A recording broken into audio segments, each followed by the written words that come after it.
review. Now, the reason why you were parang suggested to pursue with this type of study is, for one, ano siya, kanang dagdag kuyaw in a way sa program kina ay student nga nag-systematic review. Second, the topics that most of your, since daghan man kayo mo sa inyong batch, right? There are a lot of groups. Most of the topics are redundant. So, to have parang a better topic, you were encouraged to do systematic review. Now, the pros and cons of doing systematic review includes pros, not even your instructors in Davao Doc, for those na maging part ng inyong panel, they might not be familiar with systematic review. So, for me, it makes it easier for you to push for this kind of parang paper because, yun nga, hindi sila familiar. The cons, of course, is it is also something na hindi din familiar sa inyo. Unlike kasi with doing your basic na quantitative and qualitative study, you were able to have an idea of these types of designs way back when you're senior high, probably, no? So, meron na kayong idea. With systematic review, sige, let's start now with this one. So, for systematic review, this is basically a review of a clearly formulated question. So, from the name itself, it is systematic because you will have to follow a process. The other day, AJ asked me whether the systematic review is a qualitative or quantitative study. Basically, it's a review, guys. The good thing about this one is you don't need participants or respondents. All you have to do is to utilize already available literatures or already available published literatures, and yun na yun yung data na gagamitin nyo. Now, the challenge is actually on identifying, selecting, and screening the relevant research articles or research papers that you will be including in your systematic review. Another thing, I think the good thing about this one is this is actually doable. I think you can even finish your proposal within a week. Pero of course, syempre, meron man kayong mga ibang ginagawa, so it might take time. Now, with systematic review, if you're able to read about it or watch YouTube videos about this one, it's basically a compilation of different published or even non-published na mga research papers to have a parang a synthesis of what the currently available data about a specific topic. Now, it is different from the standard na review of related literature because with your systematic review, you are to create a parang a conclusion from your analysis of the current available data. And then with systematic review, this is very focused, no? And it follows your PICO-based question. If you will be doing a quantitative study, you will follow the PICO na framework. If it's qualitative, we'll be using of SPIDER. Later, I will share what these questions are. So with SR, it is systematic because it follows a protocol. We will be following the PRISMA na protocol. Later, I will show you what PRISMA is. And the good thing about this one is the steps that you should follow is clearly stated in PRISMA. Yun nga, if you just follow PRISMA, you can never go wrong. The thing lang is, in your case, Sir Blaze wanted you to produce a full paper. So, kasi usually your systematic review is published as an IMRAD. So when we say IMRAD, yun yung concise na version of a paper. So wala yung chapter 1, 2, 3, and 4. Basically, it's just composed of your introduction, methods, results, and discussion. However, in your case, meron pa rin chapters 1 to 4, which is wala pang format for this one because you are the first one to do this in Davao Doc. So, yesterday, nagbuhat pa kong murag content sa inyong paper, which is, okay, na medyo naka-pattern siya sa UIC code. Anyway, sige. So with that, the minimum things or minimum parameters that you'll be doing for your systematic review is ideally there should be at least 3 members. Pero pwede dalawa. In your case, I think ilan kayo? 7 or 6? 6 po, ma'am. 6, okay. So, mas, anyway, you'll decide kung kinsa ang murag tiebreaker among your group. Because when you will be doing the review, kasi kung diba, ideally 3. What we usually do kasi is that 2 persons will screen out all of the available na articles related to your topic, and then in that screening, you'll have to remove unnecessary or inconsistent na mga articles sa inyong PICO na question. So there are instances na these 2 people or these 2 members cannot parang resolve whether a certain article should be included or not for the review. So the third person, siya yung maging tiebreaker. At the same time, there is a challenge for everyone, no, to parang keep your related na literatures organized. Yun yung for me ang lisod na part sa SR. Anyway, and then we need to clearly define your PICO question, and you have a clear and specified na inclusion and exclusion criteria because this will help you to screen out articles. And then you need to perform a comprehensive search of literature with a very clear search strategy, which is why part of your proposal is for you to create your search protocol. And for your search protocol, it might involve searching for databases of published literature, such as your Google Scholar, PubMed, what else? Science Direct, Scopus Index, ayan. Your gray literature, guys, these are your published dissertations. If you can, if na-notice nyo, if you're doing your review of related literature, there are papers na full paper ang nasa internet. We call that one as your gray literature. When we say reference list of key articles, like for example, you have identified a highly cited or an important research article related to your topic, you will have to take a look also for the references of that key article, no, in order for you to have additional information regarding the topic. And ayun din, cited references, ayun na yun. Now, with your systematic review, guys, this is not usually done because this is often nasa sa upper part of the hierarchy of research design. So very common, we do your, for quantitative, quantitative. Meron din tayong SR for qualitative. But I think what Sir Blaze require of you is a quantitative approach. So with SR, this is a synthesis of all the, kita ba? Hindi makita kong mouse. Of all the quantitative studies, no? Like including randomized controlled trials, cohort studies, case control studies, case reports, case series, mga correlational studies, observational studies. Though all of those types of studies can be included for a systematic review, which is why your SR, guys, this is often used to create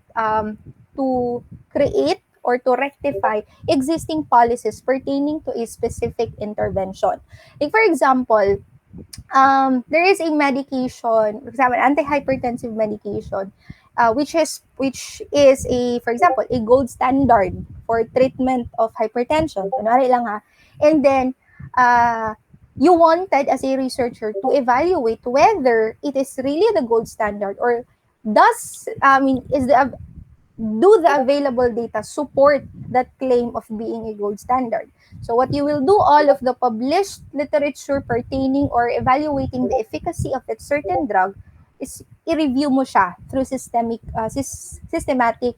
review. And then you will perform itong meta-analysis, which will identify whether the current literature really supports the claim of that medication or that intervention na siya yung parang best available or gold standard for treating a certain disease.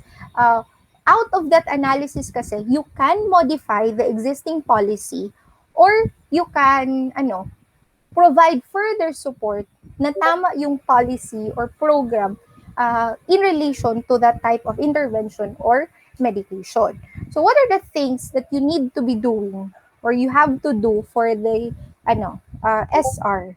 So these are actually everything na gawin nyo. There's about 14 steps that you have to do. The very first one is for you to identify your research question. So for your research question, yun nga, if it's quantitative, we will do the PICO, or qualitative is your spider. And then you will have your preliminary research, wherein you will list or include, read about everything related to your PICO question or sa inyong spider na question. And then out of the knowledge that you got from reading existing literature, you will now devise your inclusion and exclusion criteria and then perform your draft your search strategy and perform and then search na your databases. The challenge for this one, guys, is your access to these databases. Ang pinakamadali niyo na ma-access is your Google Scholar, also PubMed because it's free. You can ProQuest is also helpful. And you can even try creating accounts sa ERIC, Science Direct, actually, daghan na sila ng mga databases. So, Cochrane, apasite.net, that's another database. So, all of those databases, you have to search for key articles or related articles sa inyong PICO question. Don't worry because dili man kanitanan ang inyong buhaton during the proposal. Actually, magtaman lang yata mo sa step 4 for your proposal. So once approved, once you're given the go signal to perform or to conduct the study, diyan na mag-start yung step 5, your searching databases up until matapos niyo na yung paper.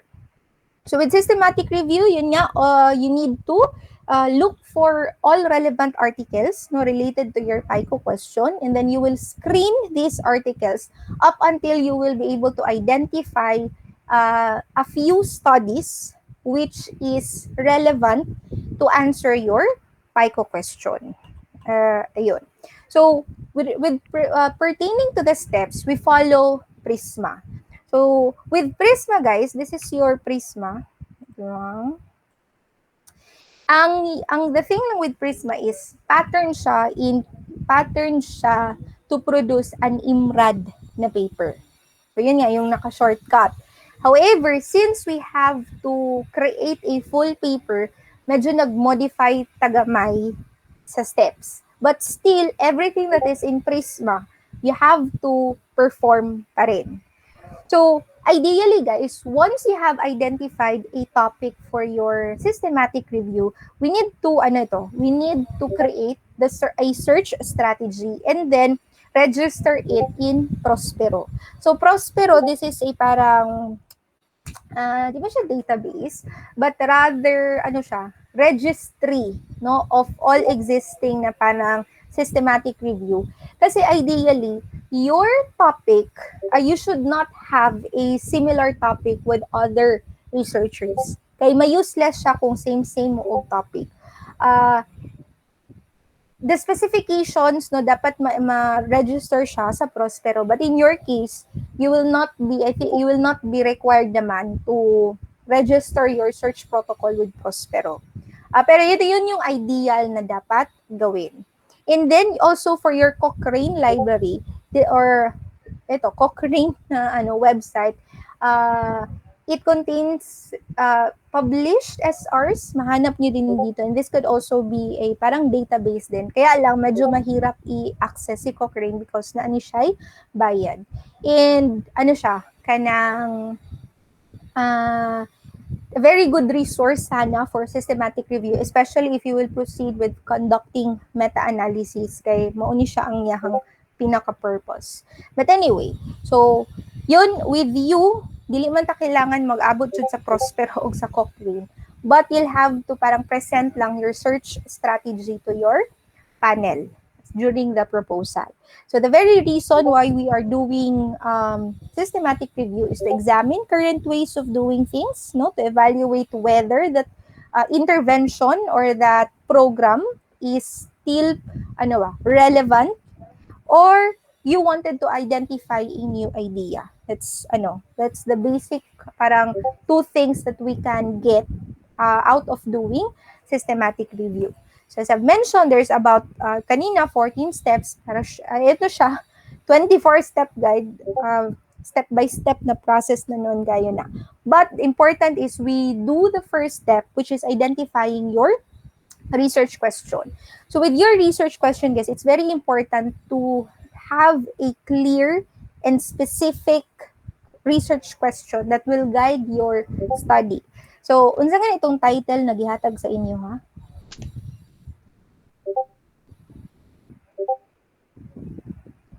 Do you, row the title?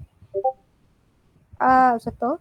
I think it's digital, digital competency Yes, to, ma'am, of faculty, nursing faculty towards student academic performance. okay.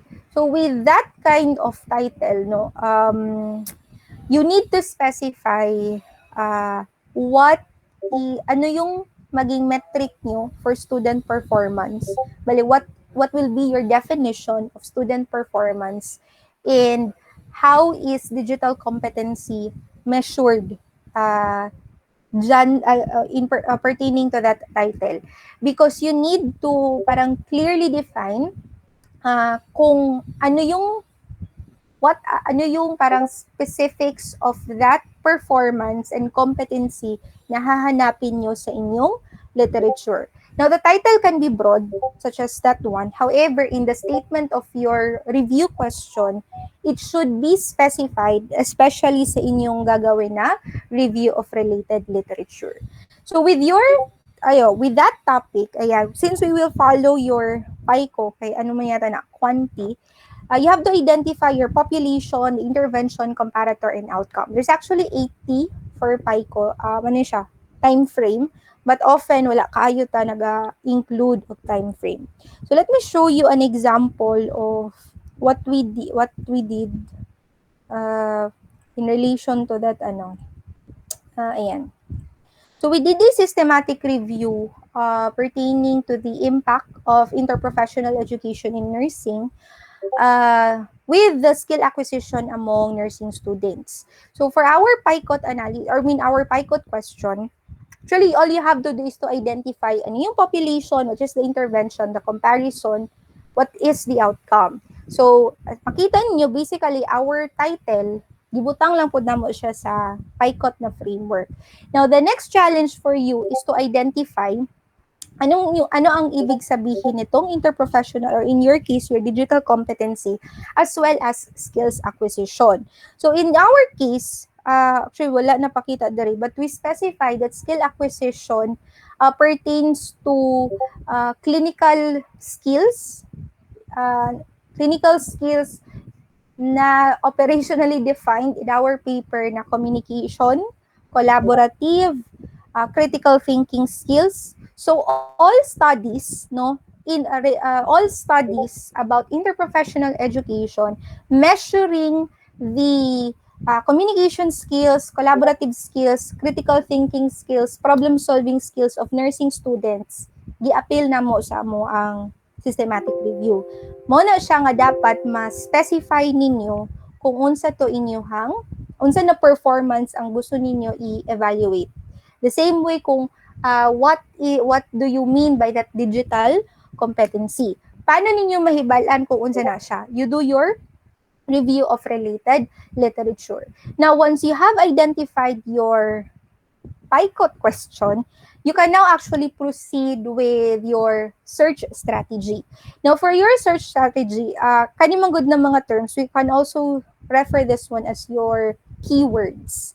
So with your keywords, you'll have to research related articles na nagagawas ni ng mga keywords. So if you're familiar, have you heard about Boolean operator?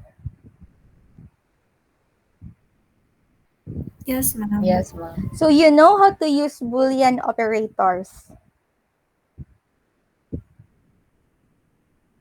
Kabalo mo gamit sa Boolean?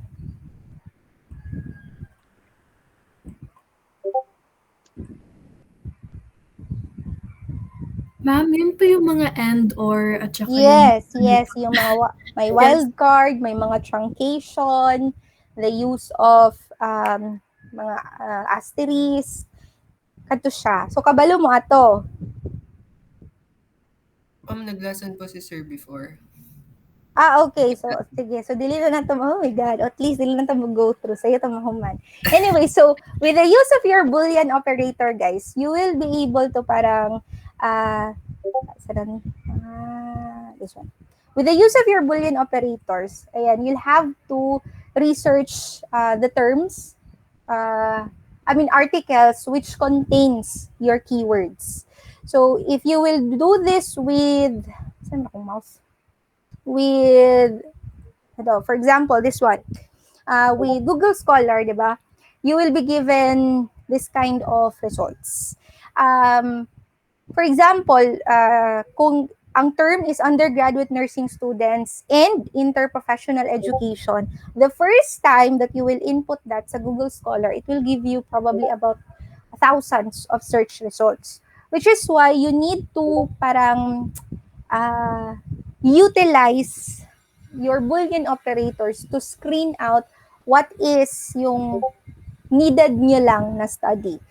So for example, you will limit the search you will limit the search for articles na merong 5-year recency.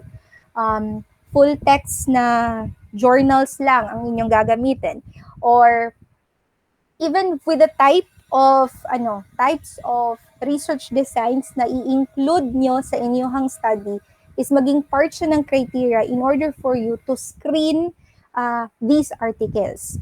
So, with the first step of the search strategy, at this stage, sa kanang pag-search lang ninyo daan, you will definitely arrive with thousands of related articles. So, don't worry, ano siya, mao jud na ang iyahang first na mahitabo. Daghan kay mong articles na makuha. However, the more you add your Boolean operators, or the more you add parang limiters, tama ba ang term? Limitation sa inyong gina-search na article, it will give you lesser number of studies para lesser ang number of studies na inyong screen. So say for example, this is what we did for Google Scholar. For PubMed, we started sa PubMed with 71. Tapos, hantod sa nahimo siyang 34 up until naging 8. So, kaning 8, mo na ni siya amo ang gigamit pod. Initial na mga articles na among gigamit. And then, we also searched, sunanan niya akong mouse.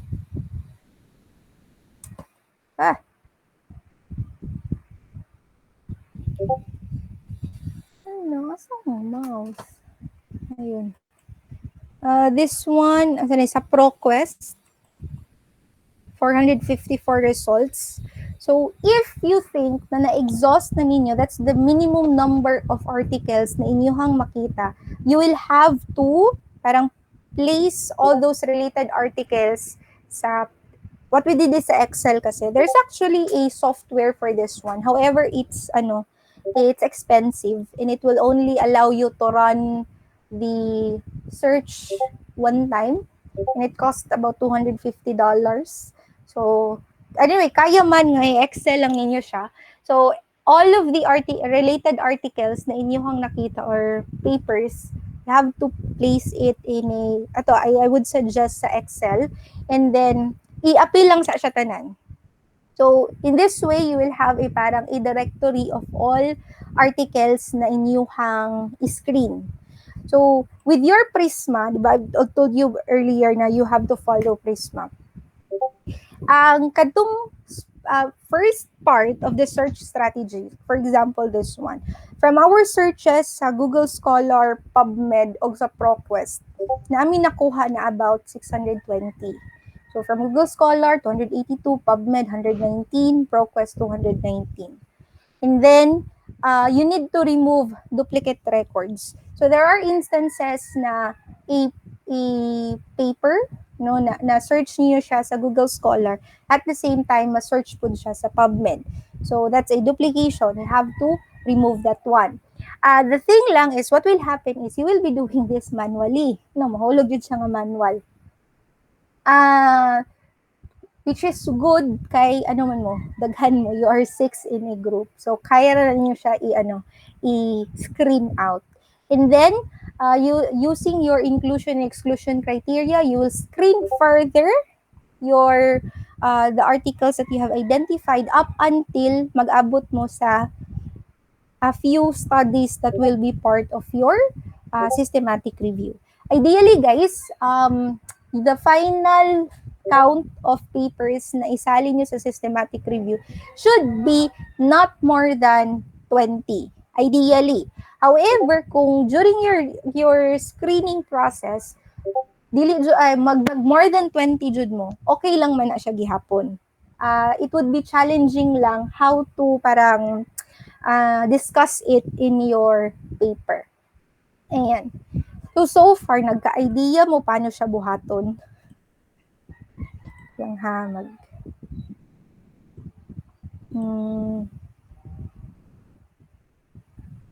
nasa mo?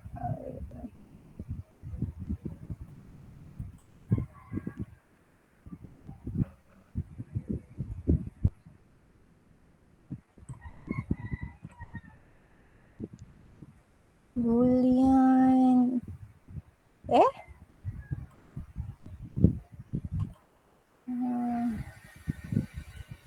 Ayun, so once you have parang identify, actually katong nga part, katong mag-screening na mo up until you were able to identify a few studies related to your ano ka na ang na-show, wait lang ha.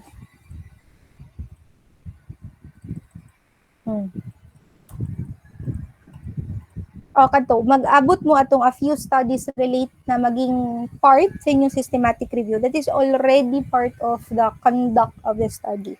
So for your proposal lang guys, you will be submitting lang man your chapter 1 and chapter 2.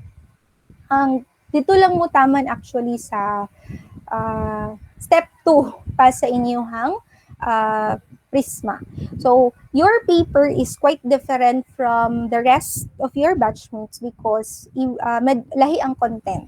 So, for your chapter 1, you still have your background of the study, and then purpose of the study, what's the rationale of performing the systematic review, what will be your PICO question, no? It will be stated sa inyong review question, and then followed by the review of related literature. With the review of related literature, guys, what you will have to discuss, you need to define the variable according to the literature na inyong makita. And then, how is it measured? No, for example, with digital competency, how is it measured in other studies? What are the current tools that are used to measure digital competency of teachers? As for academic performance, how is it defined in the literature as well?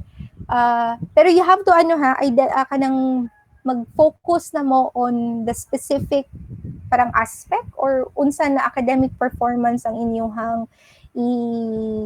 i-focus sa inyong study. And then you'll have your theoretical framework. So if your topic is digital competency and academic performance, you look for a theory that supports that the competency of teachers in using technology would affect the academic performance of the student. And then your conceptual framework, for the conceptual framework, ay dili siya necessarily nga kanang usual na IVDVO or IPO na framework. But, gihapon, mag-present gihapon mo yung IV o DP. Let me share my screen. I actually created a guide for you para dili kay mo maglibog kung unsa ang inyong isulat. Where is it?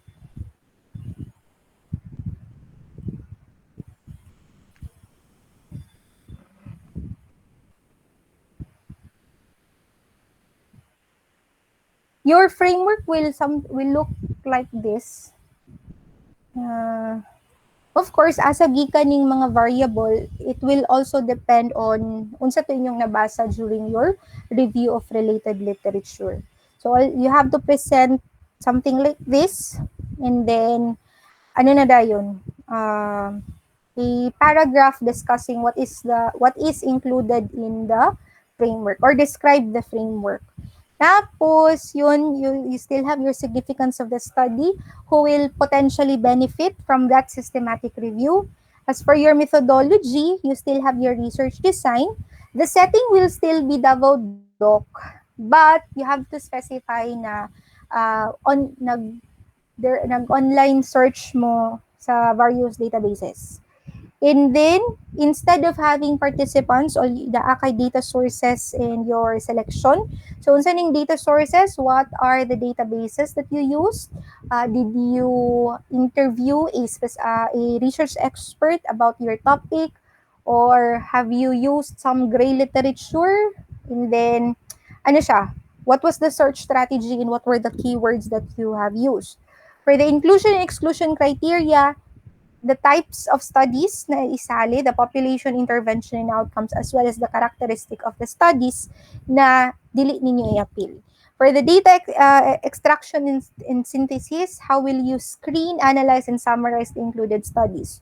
For your data extraction, guys, in order for you to ensure na, tawag nito, na ay quality or appropriate ang study na inyong i-appeal sa systematic review, we actually have what we call this critical assessment tools, no, specific to a certain type of study, which will help identify if this study provides relevant information, and does it speak of ano siya, does it provide all the information needed for your study. So with your critical assessment, actually daghan siya, there are different assessment tools or quality assessment tools that you can use.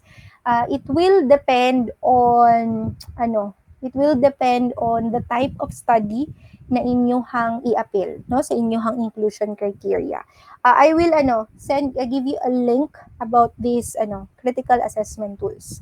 And then last part of your chapter 2 is your ethical considerations. Tapos, isa pa. This is an example of our review protocol or our search strategy. Kung imrad pa ni ang inyong ginabuhat, this is actually the proposal na component.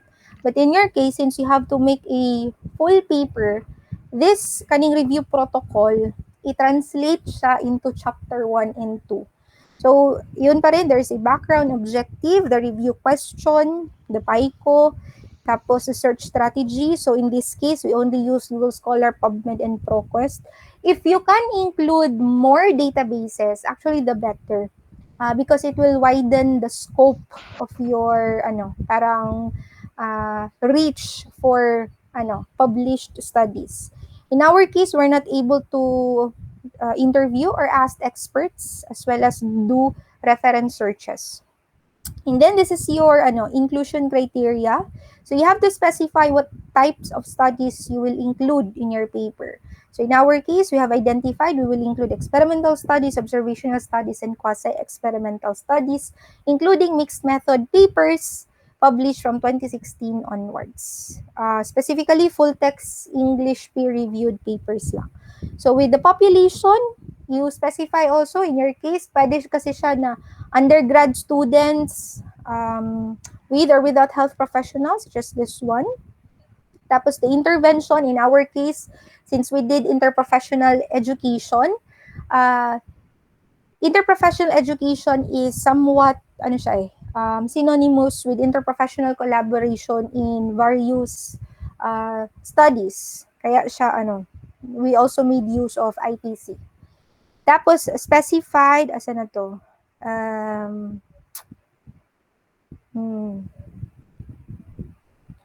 Included kung paano ni gi-measure ang IPC or IPE.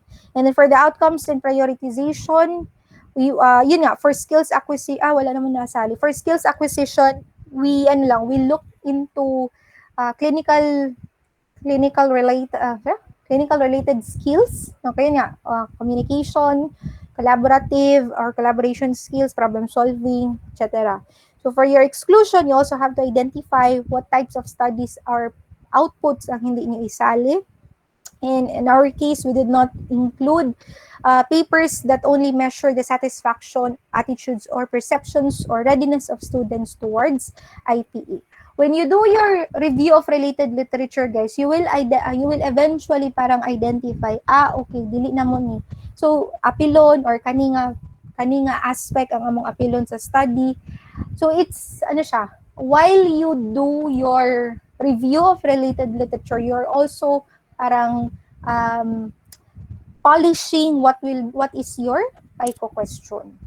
So for the data extraction, shortcut naman ni siya, but in your paper, syempre, dapat medyo taas. And then it should be supported also with related literature. Up until you will be able to create parang ganito.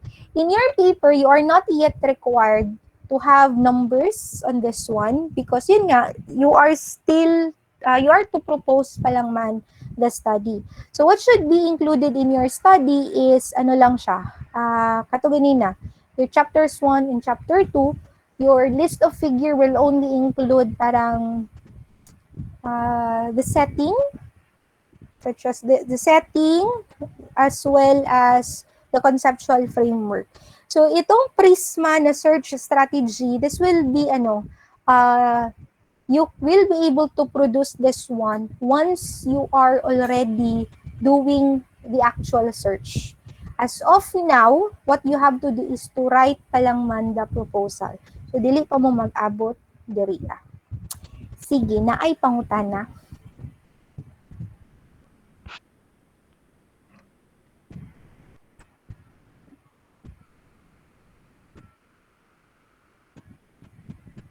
Ang ano lang naman ani ma'am kay ang deadline bitaw ma'am since kuan pa. Ba fresh pa ni sa ang pag-make ani is like wala pa may ano naka-start jud. Oh, Pero yeah. Oo. Which is why, ang inyong assignment ani is to, kano siyang deadline ninyo? Gihatag na ba? I think nag-decide na sila sa deadline eh. Ang sure ko kay murag dapat before mahuman ang pre-final kay maka-defend na mo. Murag ana to eh. Sige, wait lang. Nako i-send sa messenger.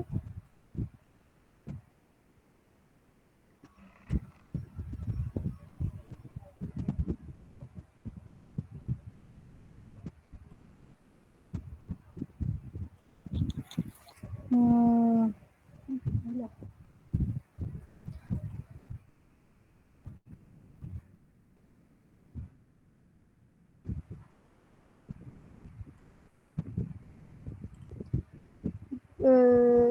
Guys.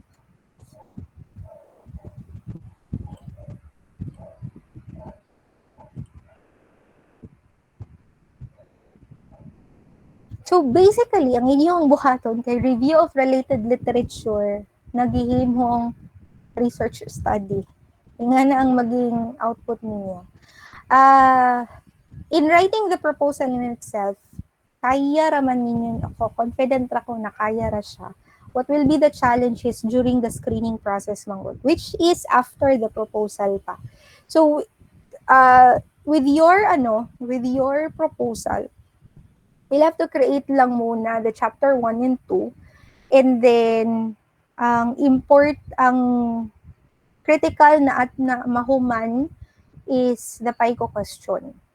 And for you to identify what is unsa ang measure ninyo for academic performance as well as your digital competency or digital literacy.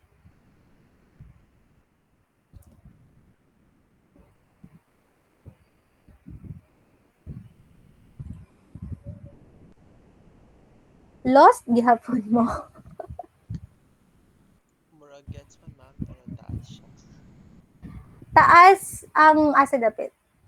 Ang murag hunahuna na ko unsaon pag from sa mag-divide sa studies until maabot yun na mo ang pagkita na mo na final studies na ma-include na mo sa databases ba. Kadung sa screening, actually, mo to ang pinakalisod na part. Kay ano man, what will happen is you will do that manually. So, pero one problem at a time pa lang man ta. So, with your proposal, it's doable in the sense na all you have to do is to fulfill muna what is being required sa chapter 1 and chapter 2. So, ay, upo wait lang. Chapter 1, chapter 2, and then you can actually, the sample that I gave you, you can use that one as your template for the meantime, particularly katong review protocol, o pwede niyo to gamitin sa ito nga template, and then we'll just refine it as we go along. Because with SR Manggod, the more literature nga inyong mabasa, the more pud na ma-refine ang inyong study. So, makaya ra lang na. Ang sa variables ka na mo, ma'am, o sa kanang Hmm. mga inana na mga butang, kailangan mag-decide jud mi og final consensus together jud no para dili mi mo sa especially when dividing sa parts sa mo kay lisod sa kung Uh, tayo duha magbasa na ng uban kay murag kailangan kami tanan Actually, tayo guys, magbasa what we jud. did, I think the concern is, your pertaining to the screening na akong ginaingon. What we did before is, naay isa mag-search sa Google Scholar, naay isa nag-search sa PubMed, naay isa nag-search sa ProQuest. And then, once they have created katong Excel file of all the parang identified relevant na articles, gi-compile na mo tanang title. So tapos tawag na siya, gi-sort. So tanang tanang similar na, I mean katong duplicates natanggal gihapon namo. So what can I suggest sa inyong buhaton is pwede nga in one database na duha ka tao, tapos pag nahuman na ni tag duha ka tao per database, and then pag nahuman na ninyo o na-exhaust na ninyo to nga database na ana mo atong murag Excel file or master list for Google Scholar, master list for PubMed, master list for ProQuest for instance, i-compile na po ninyo to siya, and then somebody will take out the duplicates. And then, after manggod nang makuha ninyo ang duplicates, guys, you will have to read the abstract of every article na inyong na-appeal. And then you will decide if it matches your inclusion criteria. So, kung dili, tanggalon ninyo to siya. So, ang mahitabuan na, pwede po, ang kanang mahimong master list of all related na literature, daghan po na siya. In our case, nag-abot mig about 400-ish. Tapos, giisa-isa na mo basa ang abstract, natanggalan. And then, gatong mga, after natanggalan tong mga feeling na dili relevant, murag gabinla na po mga 200 kapin. So, gibasa na po na mo, ang next is basahon na po din ang full paper. Because you'll identify if tama ang population, tama ang measure, tama ang intervention, if it really fits your inclusion criteria, up until mabinlan mo mga less than 20 na articles. So, ang ano po na is, matanggalan yun na siya kay there are articles na dili ninyo ma-access ang full text or ang full paper niya. So, kadto. Anyway, ay kana siya, pwede pa man na later ninyo problemahon. Ang inyong division of labor karon kay didto mo sa wait lang, asa naman to? This one.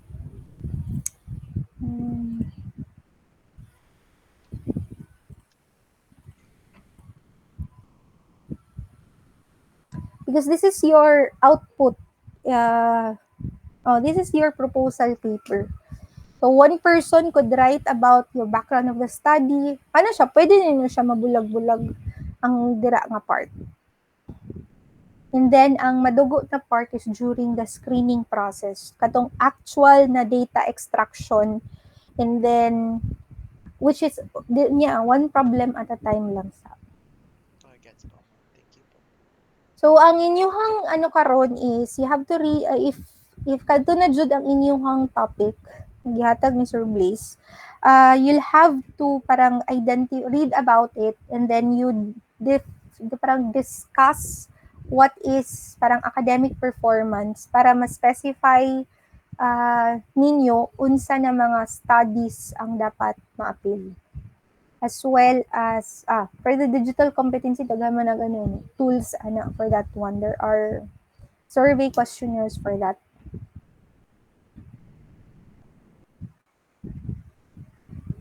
So ang kailangan ninyo is you need to have the Prisma na checklist because you will be basing your steps on that.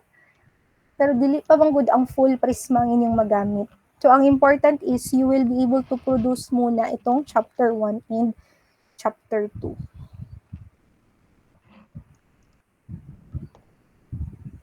Sige, question, apay concern.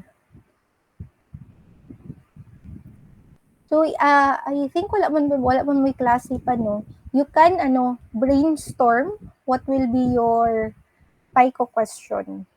Or karon, pwede mo na to i-identify na. Wait lang ha. PICO.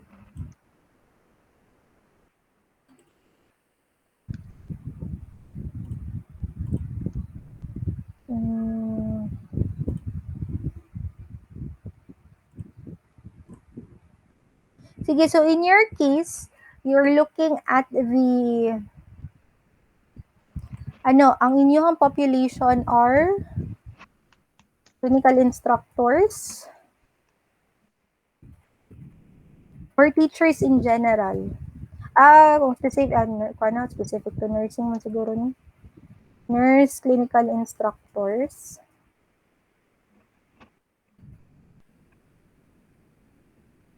Then your intervention is your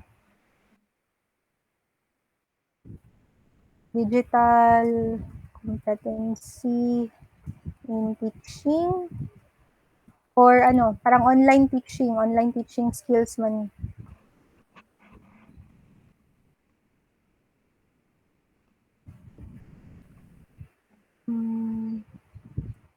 Teaching skills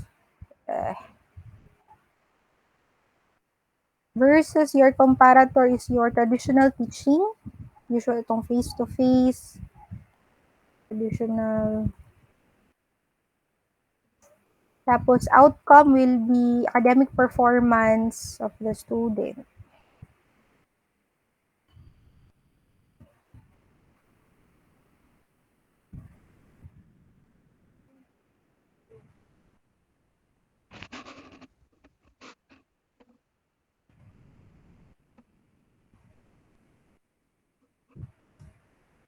I think usually ang naa sa ambot lang wa pa mo ko ka-check ani nga paper.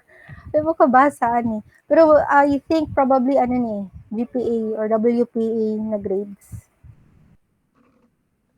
So that will be your PICOT na framework, and then so your keywords, na-edit ba na ako? Dili na ako ma-edit. Keywords, so you're using your Boolean operators. Try to search articles about having these keywords. The thing lang guys, when you're doing your search or with the use of Boolean operators, you also have to think about synonyms. So for example, sa mong paper, aside from undergraduate nursing student, we also look for articles na gigamit og BSN students, pre-licensure nursing students, synonyms of the term in order for you to to include more studies or to parang refine your search strategy for this one. Because later, I will be sending you a copy, parang i-sample na SR, pero naka-imrad to siya guys. Makita ninyo nga, appeal sa gina-declare po nila sa ilahang search terms manggod. Ana. So, unsa ang inyuhang buhaton today or in the next week? You read about kana digital competency and academic performance of nursing students, and then you start to write your chapter 1 and chapter 2 for your ano kasi your method ay sa chapter 2. Some of those, for example, katong data extraction, um, inclusion criteria, exclusion criteria, pwede nyo gamiton na parang template or guide ang sample na ang gihatag sa inyo, which I already sent sa inyong group chat.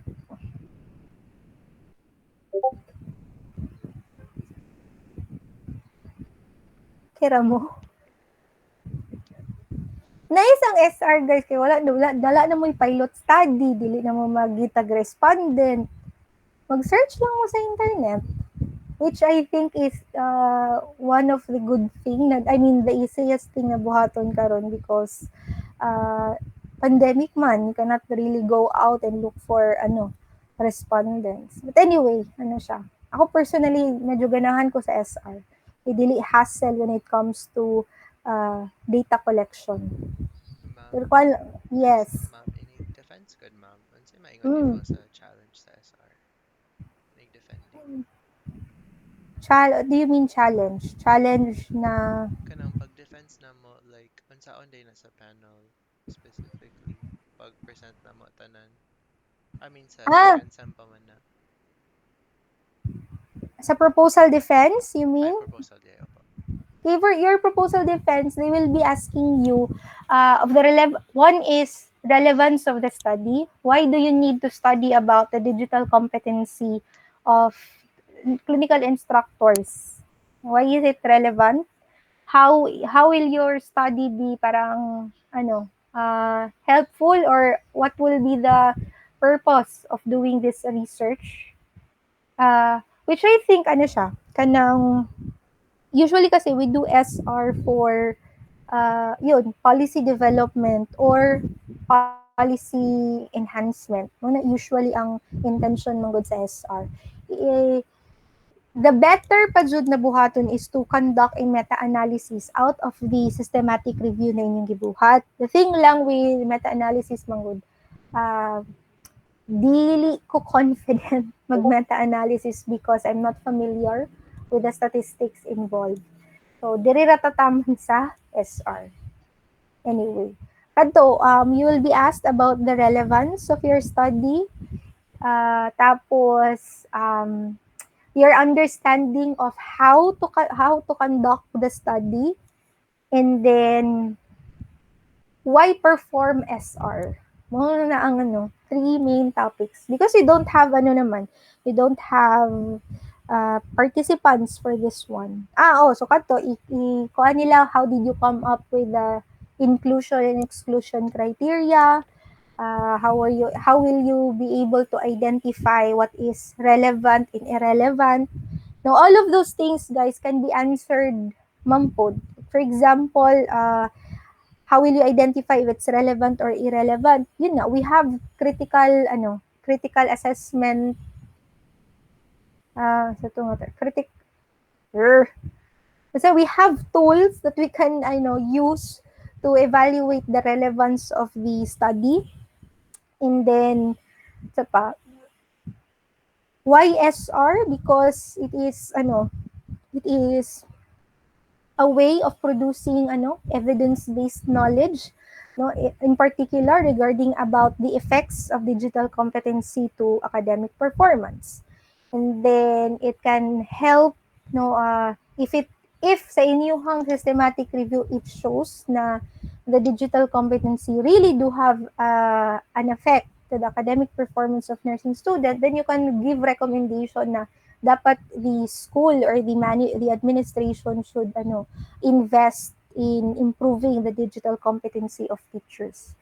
Yun lang, using of course secondary data, because you will not do a survey about this one.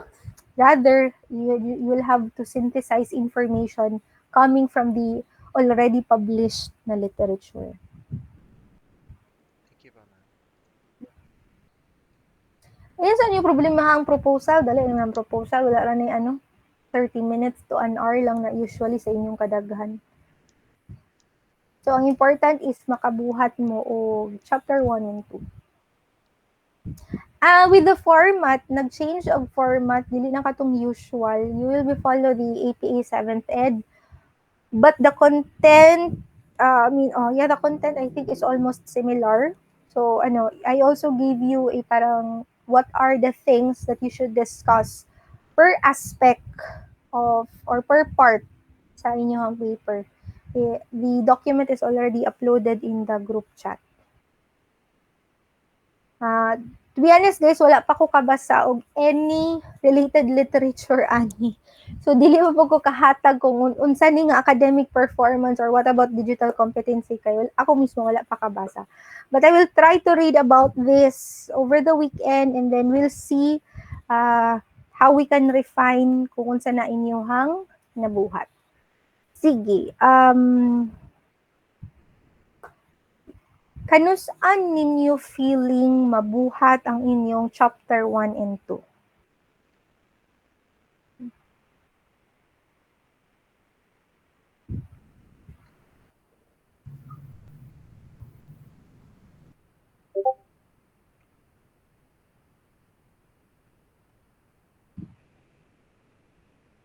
Hello?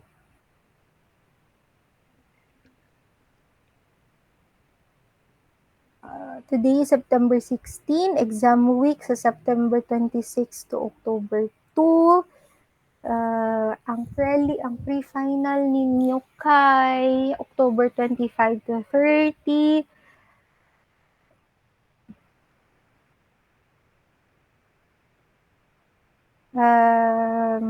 Makaya October 9? Ay, pero wala mo kabalo sa deadline good ninyo sa inyong proposal. Kano sa mga deadline sa inyong proposal? Wala jay ma'am kaning specific date na gi-announce ma'am. Di kay wala pa man topic ang sections na under kay Ma'am Tin o kay Ma'am Tupas. So murag wala pa sila.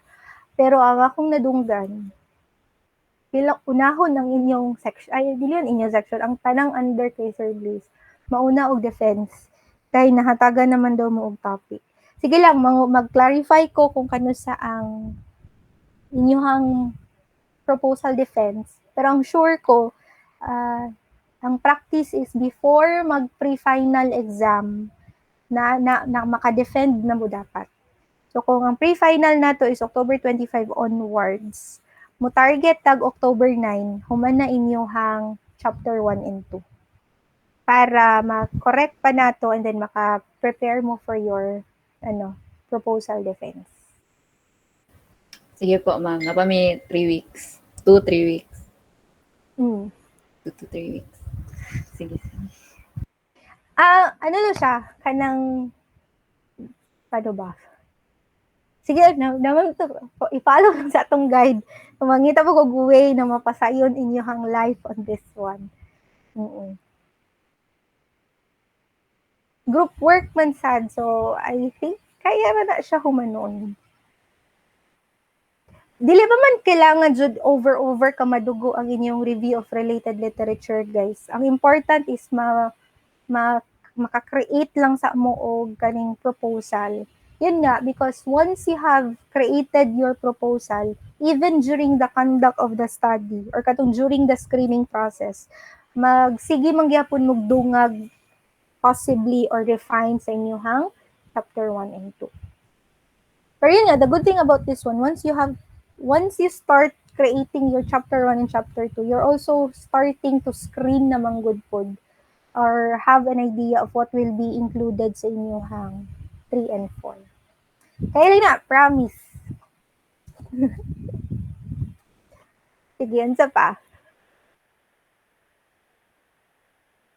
Ay, murag na ko'y kulang sa akong nahatag sa inyo. Sige lang. Check lang ako later. Sige, any other question?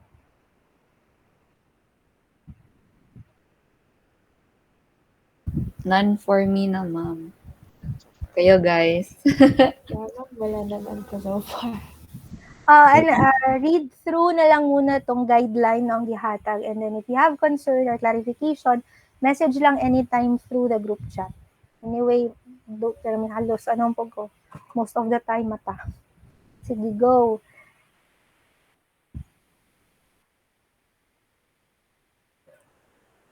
Ano po, there is, kanang topic gihatag ni Sir Blaze sa inyo, there is already an existing SR about that one. So another shortcut na pwede ninyo buhaton is to look for an SR about digital competency, specifically on nursing. You can actually do replication. After all, dili man na ninyo ni i-register sa Prospero, so carry ra na mo na kanang shortcut method pod para madali ang inyong paper o buhat. Kay nana mo yung murag sundugan. Malahi lang gamay kay ang I'm not sure kung how recent man gud to yang nakita nga study. So if if mo-follow og 5-year recency, so dito lang mausab gamay ang articles na kailangan i-include. Sige, so if there is no more question, you may leave the Google Meet, and then kung naamay i-chat lang sa group chat. Okay? Thank you po, ma'am. Okay po, ma'am. Thank you, ma'am. Thank you, ma'am. Bye. Thank you, ma'am.